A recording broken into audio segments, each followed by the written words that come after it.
How's it going, guys? It's Josh here. Just felt like doing this video here. Wanted to give my current sort of like thoughts on Liverpool's season and how it's gone so far, and also give a bit of a reaction to Liverpool's 3-2 loss to Bournemouth over the weekend. Um, in my opinion, Liverpool right now are in a bit of a mess. I say in a bit of a mess. We're in a massive mess, and I think there's a lot of frustration from the fans, myself included, where the style of play that's being used right now by Slot and maybe some of the attitudes by some of the maybe the attitudes of some of the players uh, is left the fans frustrated and not feeling optimistic about where Liverpool could finish this season and other what results they could achieve in throughout this season. Going on to the game, going on to the game on Saturday, I was actually quite optimistic and hopeful that Liverpool could get a win against Bournemouth. We've had some recent success over Bournemouth. I think we've actually won, is it 11 of the last 12 meetings between the two sides. And on its day, really, the Vitality is a tough ground to go to, or it has been in the past for a lot of teams. They beat Arsenal and Man City last season. Bournemouth did, and under Iriola, they've been a really good team. They're one of these clubs, Bournemouth, that are actually run really well. They buy these players on the cheap, a bit like Brighton, turn them into superstars, and then sell them for big money. And they've had a lot of success doing it. And like since they've been back in the Premier League, especially when they've had Iriola as a manager, they've been a really good club, a well run club. I've been down to the Vitality as well, and for a small ground, it's it's the atmosphere is always, it can be electric there, especially when Bournemouth are playing the big teams, and great set of fans as well. But as a Liverpool fan, I come out of this game and the weekend pretty pretty down in the dumps. Really, I don't really understand how our season's going the way it is. But then again, I say I don't understand. I have my thoughts on it, but it's not just the manager; it's the players and also the guys above. This whole season has been a mess, and when you spend 450 million in a transfer window, you don't want to see it as a transitional season. And I've seen a few comments from people online saying that it is, but I don't think that was Liverpool's intention to begin with. But the way it's going, yeah, it's just been a mess. It really has. Like I said, took my notes here. I keep looking down at my notes because I wanted to prepare myself for this and what I had to say and just back up my claims, really. So going into this game, Liverpool, as we all know, were unbeaten in the last 12 matches. If you go on the last 13, if you go on the last, I think it's the last 12. If you go on the last 11 games, including the Bournemouth game at the weekend, Liverpool's last 11 are four wins, six draws, one loss. Obviously, Liverpool are actually winless in 2026 since the start of the year. We're now at the end of January, and we're not playing well at all, like we have done for the majority of the season. Very inconsistent team, and if you go on a form table over the last 11 games in the Premier League, Liverpool is seventh in that form table. Bournemouth's last 11 are two wins, five draws, four losses, which puts them 15th in that form table over the last, like I said, over the last 11. And probably I speak for both sets of fans that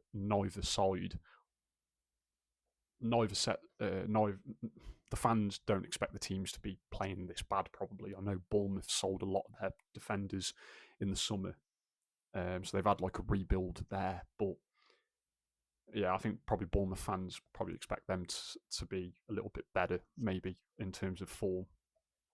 When you go into more details about the last 11 games for both sides, Liverpool have scored 17 goals in the last 11 games and only conceded 12.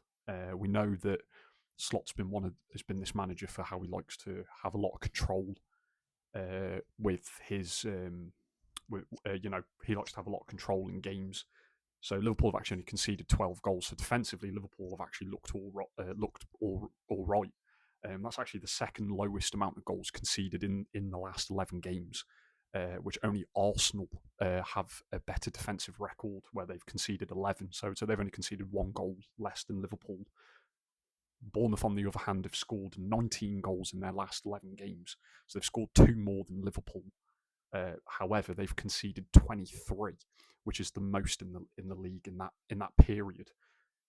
Their 19 goals is actually makes them the fifth highest goal scorers in the last 11 games, and that goes back to the 30th of November. So that's behind Man City, Man U, Aston Villa, and Leeds. Bournemouth's issues, obviously, as we know, probably over these last 11 games, has actually been keeping hold of Leeds. I think they've actually dropped more points from winning positions than any other team in the league this season, and they almost did it again the weekend.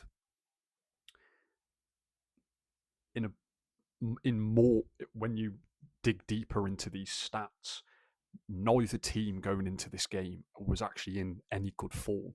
I know Slot likes to bang on about this 12-match unbeaten run in all competitions, but in the last 18 league games, Liverpool have actually only won 5 of them. The last win actually being the 2-1 win against Wolves on the 27th of December. In this 18 league game run that Liverpool have only managed to pick up 5 wins in, we actually only have a win percentage of 27. That is abysmal. That is relegation form, and I don't care what team you support. No one is happy with that. No one is happy. You cannot say, "Oh yeah, but you won the league last season." I'm sorry, that is no excuse. No one should be happy. No sets of fans should be happy to see their team have a 27% win record, especially when we're halfway through the season. Bournemouth themselves haven't really been anything spectacular in the last few games as well. I've actually got it here that Bournemouth have actually only picked up one win in their last 12 league games, which their last win was a little bit more recent than Liverpool. It was the 3-2 win against Spurs on the 7th of January. So unlike Liverpool, Bournemouth have already picked up a win in this calendar year, and obviously it was a couple of weeks ago. I'm not here really to talk about Bournemouth, but obviously I'm analysing the Liverpool-Bournemouth game. But this is where it gets worrying for Liverpool, and I've seen a lot of comments on the internet and social media about how Liverpool should sack Slot and bring in an interim manager until the end of the season, i.e. someone like Gerrard, or bring in Alonso. I've seen his name thrown about as well, but I don't think Liverpool will do that. I think Liverpool will keep Slot in charge until at least the end of the season, probably not next season. I think, yeah. Anyway, I'll talk about that in a few minutes. So going on Liverpool's 12-game unbeaten run, and it's why it's not as impressive as what people are making it out to be. So in all fairness, I'm actually going to go on the last 13 games. Is it 13 or 12? I'm going to go on. This dates back to Liverpool's 3-0 loss to Forest, and in this run until the weekend, Liverpool played Forest and got beat 3-0. They played West Ham and won 2-0 away. They played Sunderland at home and drew 1-1. Played Leeds away and drew 3-3. Beat Brighton 2-0 at home. Beat Spurs 2-1 away. Beat Wolves 2-1 at home.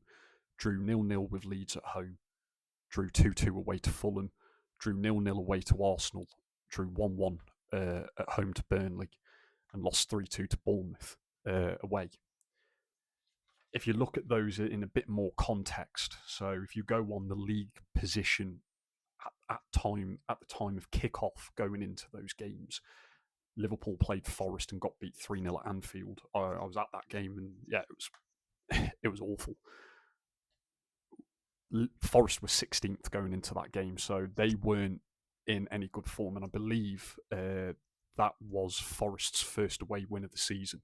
So they brought in Ange, that didn't work. They bring in Dyche, they get their first away win.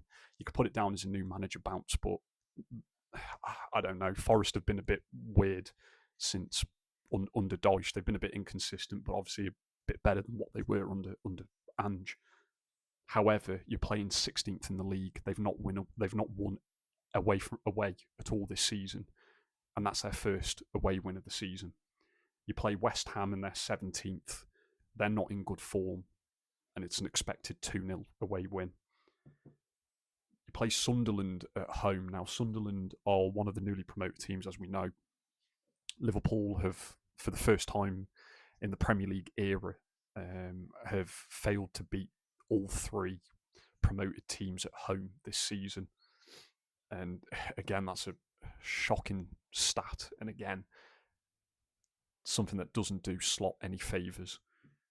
But going into this game, Sunderland are actually 6th in the league. Liverpool are 9th going into that game. So Sunderland are 3 places above Liverpool. However, Sunderland's, for as good as Sunderland have been this season, they have kind of dipped a little bit, but Sunderland have been fantastic. You know, a lot of people had them tipped to go down this season, and they've exceeded expectations. They're not going to be anywhere near the relegation zone this season, and they've been fantastic. However, their away form has not been as good as their home form. It ends 1-1. Liverpool don't play well in that game. Liverpool, I think Sunderland in that game actually score with their first shot on target. It's a long shot. It's deflected in off verge and it goes in, but still, it's their only shot on. It's classed as a shot on target. We equalise. I think it's in the 85th minute. Goes down as an own goal. I thought that was a bit harsh. Should have been Wirtz's first goal of the season, but anyway, it goes down. Liverpool equalise. I think in the 85th minute, and I want to say that there's five or 6 minutes added on at the end of the 90. I can't remember the exact amount of minutes. Liverpool don't actually have a shot from the minute they equalise to full time. So in that 10-11 minutes that there was still to be played in that game, Liverpool don't create anything in that game. And if anything, it's Sunderland that have the best chance to win the game. And I think it's Isidore has that chance where it's cleared off the line by Chiesa. So again, Liverpool in that game Liverpool fans and everyone else would be talking about a Sunderland win if it weren't for Chiesa's clearance. So Liverpool don't play well in that game, and it's a poor 1-1 draw midweek. Liverpool play Leeds on the weekend, and it ends up being 3-3. Liverpool in that game are actually 2-0 up. We scored 2 goals quite early on in the second half. Leeds bring it back to 2-2. We then score, I think it's Szoboszlai. I know it is. Szoboszlai scores, puts us 3-2 up. I think it's around the 80th minute again. I think there's something like 7 minutes added on at full time, or Szoboszlai scores in the just before the 90th minute. 7 minutes are added on. Leeds have a corner. It ends up being the last action of the game, and Leeds score from it. It's another set piece goal conceded by Liverpool. I'll go into more of that in a few minutes. Liverpool then play Brighton. It's probably a surprising 2-0 win. Brighton are actually 10th going into this game, so Brighton, like Sunderland, were in the top half of the league. Liverpool win 2-0, and it's other than a few chances that Brighton have even. It's a comfortable win for Liverpool. We then play Spurs away. It's a 2-1 away win. Spurs are 14th in the league. They're not having a good year. However, Spurs are down to 9 men in that game. If I'm right in thinking, Liverpool concede when Spurs are definitely down to 10 men when Liverpool concede. I know that. And I think it's another goal from a set piece. Charleston gets on the end of a corner, and it's mayhem. Spurs are down to 9 men. There's 10 minutes to go because I think there's 5 minutes added on. So you've got 10 minutes from the 85th to full time. And Liverpool look like the ones that have 9 men. There is no control in that game whatsoever in those final 10 minutes by Liverpool. And all they should do is they get a third goal, they kill the game off, but instead they sit back, they invite pressure, they concede a sloppy goal from a set piece, and Spurs with 9 men look the better team. And I wouldn't have been surprised had that finished 2-2, but Liverpool hold on for the win.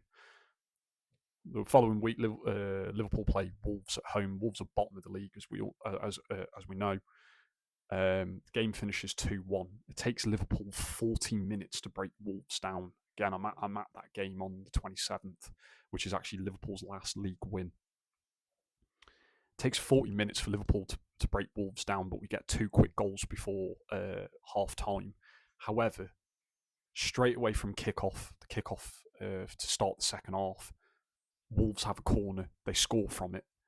And rather than it be an easy game where you're playing bottom of the league, Liverpool make a mess of things and it ends up being a cagey 1-goal game, and Liverpool see out the 45 minutes, the remaining 45 minutes, the second half. Wolves score with their first shot on target. Can't remember if that's their only shot of the game, but again, Wolves score from an easy chance and it's a corner. It's Bueno scores off the corner. But again, I'm aware that if you put it into more context, Wolves are playing better under Rob Edwards. I know they're still bottom of the league, but they go on to draw away to Man U, away to Everton. They beat West Ham at home, and then they beat Shrewsbury in the FA Cup. So Wolves do go on a bit of a unbeaten run after that Liverpool game. However, you're playing bottom of the league. They've been shit all season, and it just ends up being a scrappy 1-goal affair. And one goal in it basically, and it's just awful. New Year's Day, Liverpool play Leeds at home. Game finishes 0-0. Leeds again, like the earlier meeting, a 16th in this game, a 16th going into this game. Finishes 0-0. That's Leeds' first away clean sheet this season. So Leeds this season away have been awful, and they're 16th in the league. But they do all right. They play for the draw. They get it. Liverpool don't play well. Yeah. Following week, Liverpool play Fulham at end, or that's a midweek game. On the Sunday, Liverpool play Fulham. It ends 2-2. Fulham are 11th. I know Fulham have actually crept into the top half. They're actually only 1 point behind Liverpool now in 7th. But Liverpool score. Liverpool don't play well the first half. They concede to Wilson. Wilson scores. He's just onside, but it's Fulham's first shot of the game. It goes in. That's been a recurring theme of Liverpool's play this season. I'll get into it a bit more, and that's been doing my head in. But basically, Fulham score with their first shot of the game. Liverpool don't play well that first half. They come back in the second half. They score. They equalise. They go 2-1 up. Gakpo puts us 2-1 up in added time. 2 minutes later, straight from the kickoff, we concede a throw. Fulham take the throw, and it's a banger of a goal by Harrison Reed. He's absolutely belted this into the top corner from like miles out. However, it's a goal conceded from a throw, and Liverpool only had to see the game out for 2 more minutes. And somehow, in added time, they've not only took the lead, but then conceded. Liverpool play Arsenal on the Thursday. It's a 0-0 draw. Now, any team that goes to the Emirates and doesn't lose, that's a good result for them in particular. Liverpool went to the Emirates last season, drew 2-2, and that was a good result. However, when you look at this a little bit more, the game finished 0-0. Liverpool failed to register a shot, and that's in that game, and that's the first time that's been achieved since January 2010 in the 1-0 loss to Wigan. That was Benitez's last season at Liverpool, and yeah, even though we had the title charge the season before, Benitez, the form just dropped in that season. Liverpool actually ended up finishing 5th that year, but Benitez loses his job because, yeah, there's just no... The team's declined basically under Benitez. And then Liverpool play Burnley. It's a 1-1 draw. at home to Burnley, and Burnley are 19th going into the game. Burnley score with their only shot of the game. Uh, Burnley are at full time. Liverpool are actually booed off that game. Now I've been to a few games this season. In particular, the PSV and Barnsley game. Those are the two that stand out for me, where Liverpool have actually been booed off either at half time or full time. So that's the third game this season that Liverpool have been booed off at home. Now, like I said, I was at the PSV and Barnsley games, and it was at half time. Now, it wasn't as loud as the boos that followed the full time whistle in the Burnley game. However, there was still a small section of the crowd that I was in that Liverpool were booed off, like I said, against PSV and Barnsley. And that was half time in both games, and I see people saying, "Well, we're Liverpool fans. We don't boo our players off." It is a massive disrespect you do to the team and the players. However, I can understand why there were boos, because I go back to all this here, and Liverpool are just not playing well. And then obviously we go to the weekend, and Liverpool play Bournemouth, who are currently sat 13th in the league, going into this game. We end up losing 3-2. We concede a last minute winner. We get ourselves back level in the 80th minute.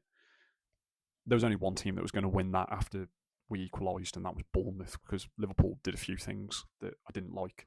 But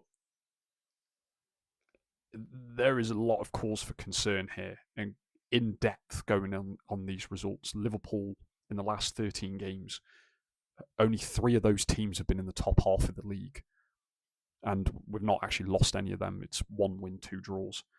We've played the entire bottom 8 in that 13 game run.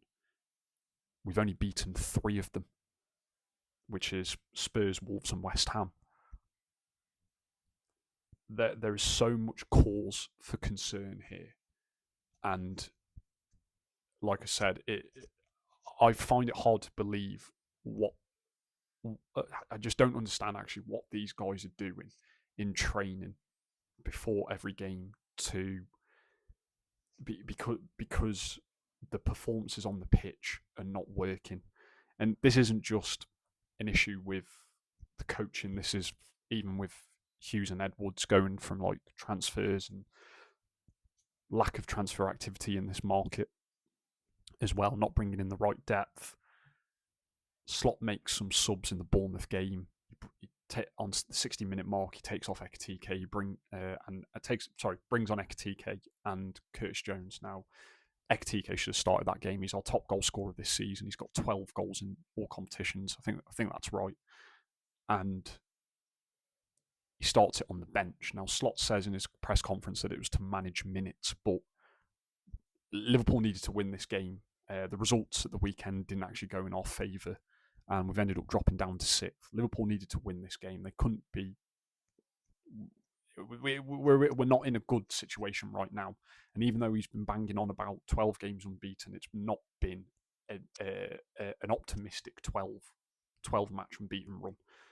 There's not been a lot of hope in those games, and the fact that our highest goal scorer is sat on the bench is quite frustrating.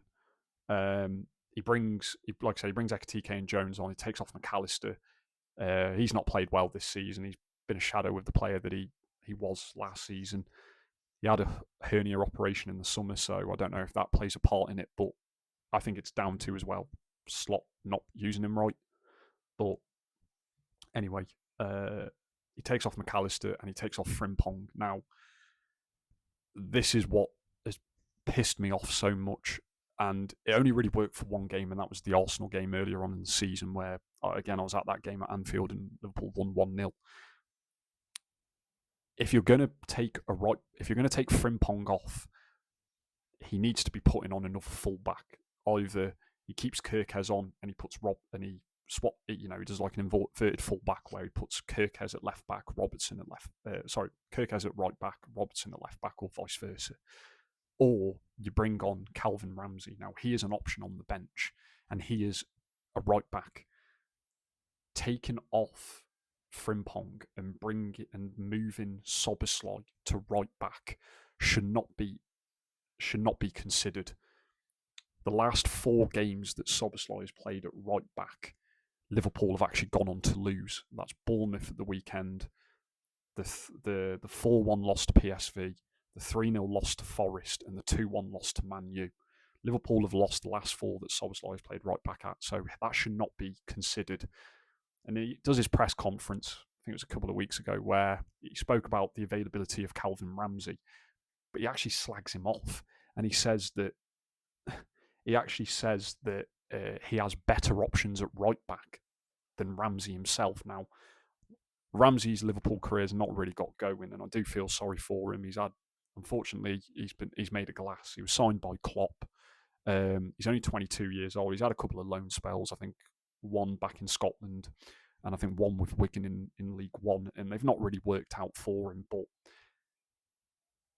if you're going to take Frimpong off, he is the only option that you should be bringing on, because you're moving our centre attacking mid, and not only are you moving our centre attacking mid to right back, you're probably taking off our best player in that game and one of our best players all season, probably our best player all season. So you lose that body in attack because you're having to play him in right back. Now, it's already a makeshift back 4 with the fact that Gomez has gone off injured earlier in the game and Endo is playing at centre back alongside Van Dijk. Again, you've got 2 centre mids playing in defence. Now, I don't think Endo actually has a bad game. Going on his duels, he wins 4 or 5 aerial duels, and I think he's all right. But he's not a centre back. And again, you're putting 2 midfielders in defence. Szoboszlai at right back again is a waste because he does not have the awareness of a fullback. Because of him being a centre mid, he is not used to playing in that position. And I know he's came out saying in a few games he'll play wherever the manager tells him to play, but he is not at right back. He should not be used at right back. And then you go on to how the game's won by Bournemouth, and we've seen this a number of times where throughout the game Liverpool don't create many chances. I think in the second half Liverpool actually only registered 2 shots on target, and that's the goal, and Wirtz has a chance late on it's actually a good save by Petrovic. But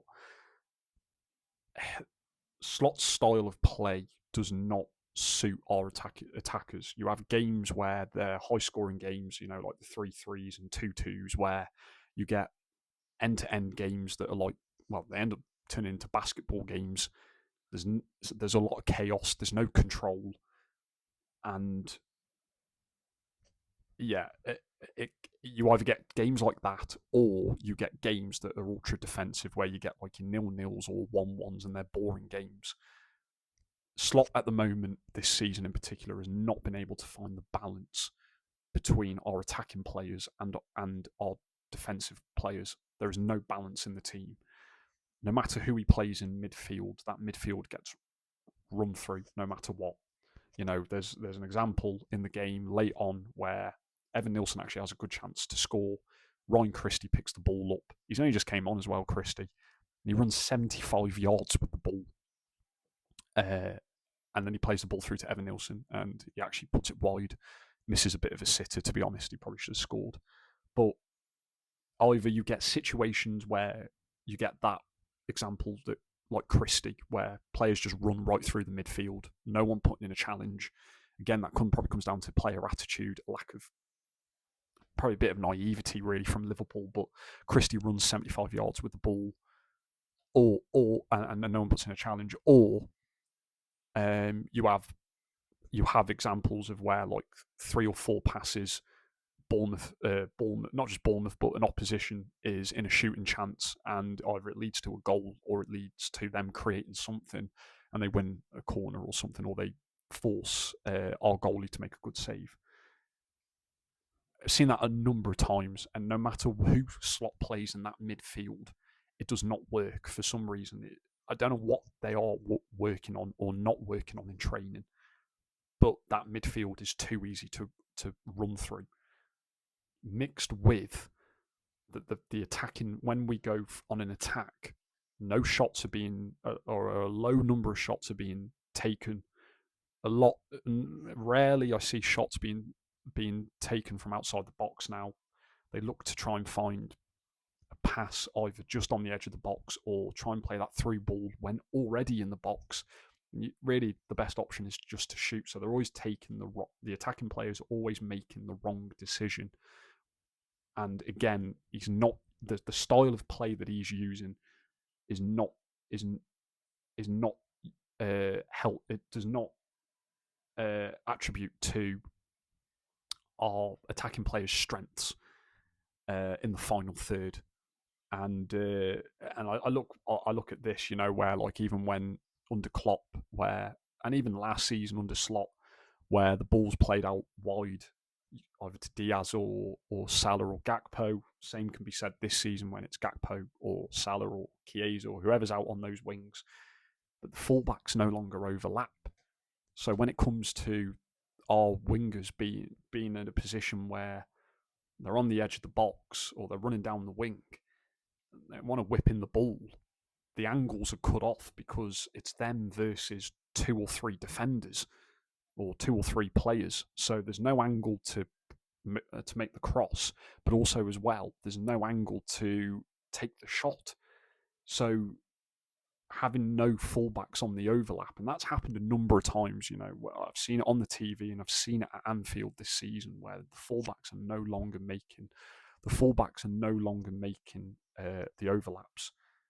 That's too easy to defend against because, like I said, you're not taking the fullback, you're not taking the fullback's not taking the defender with them even, and also as well, it's that lack of a chance or space that's opened for the winger.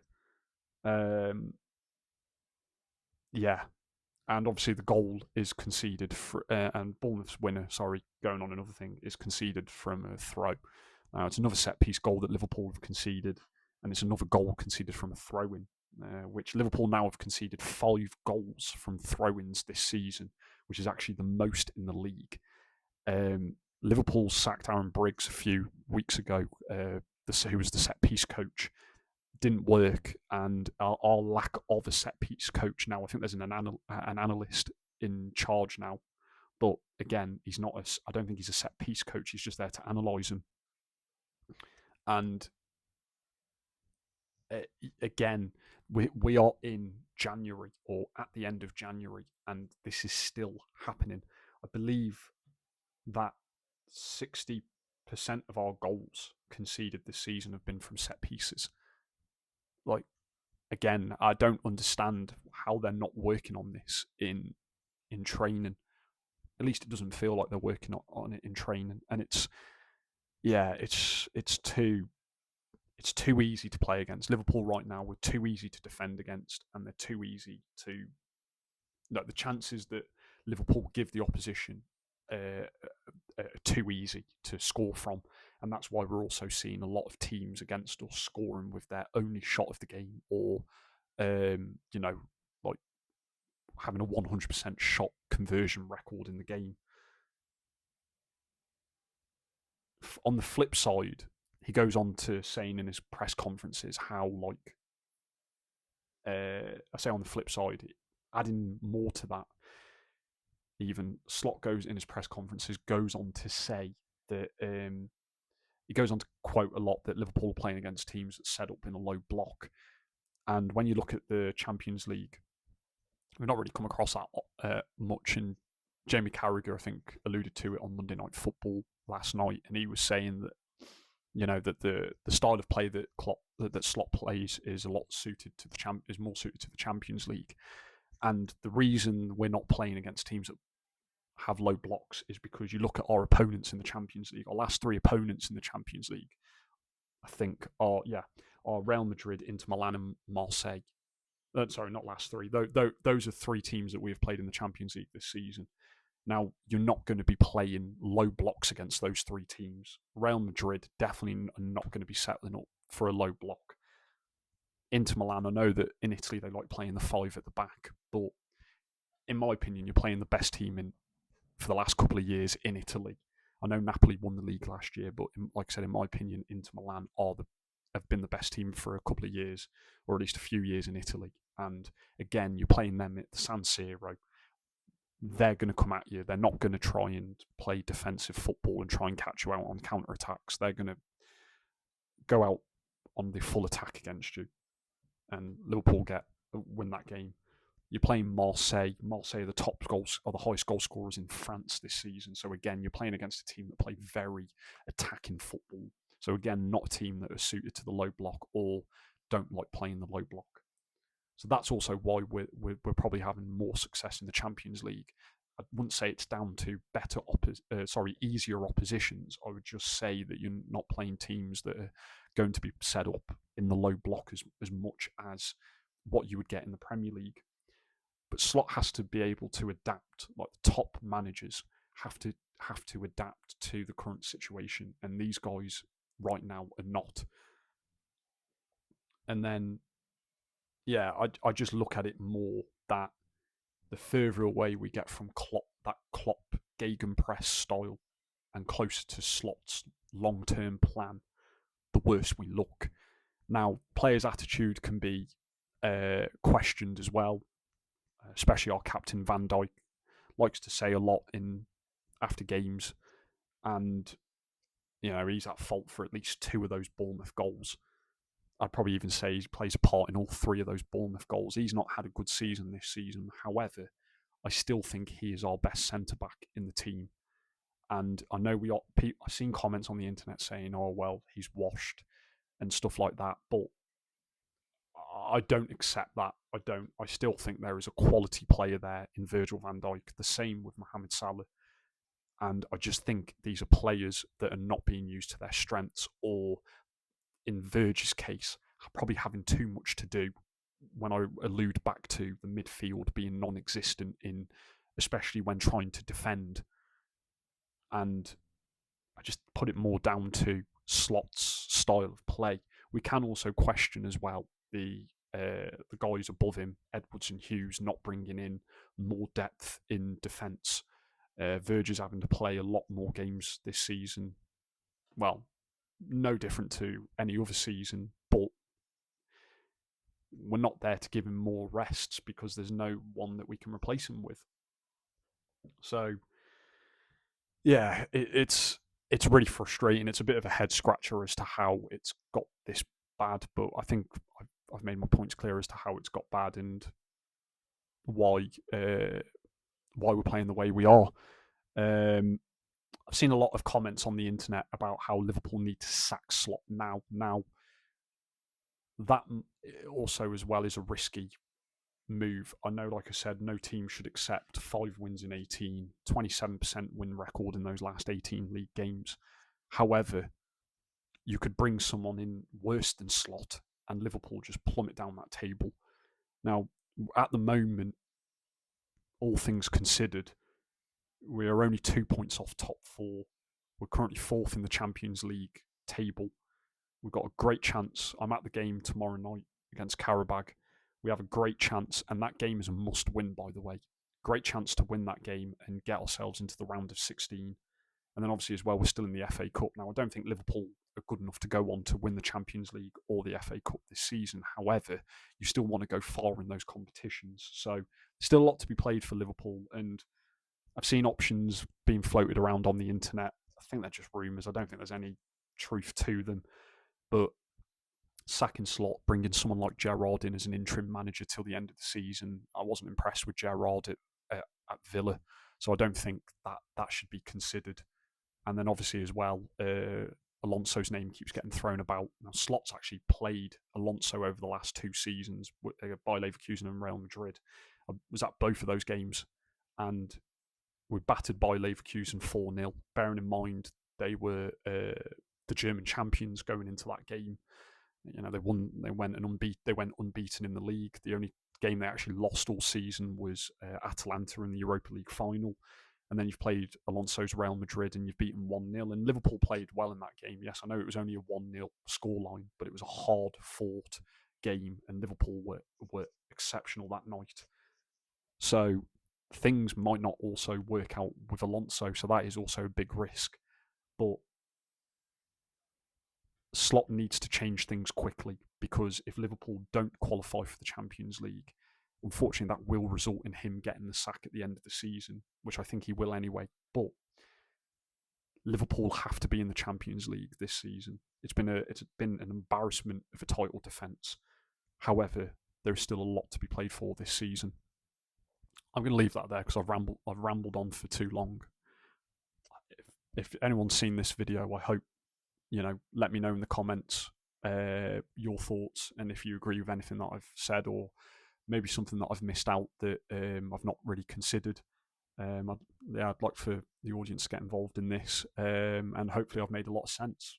Hope you enjoyed the video, and I'll see you next time.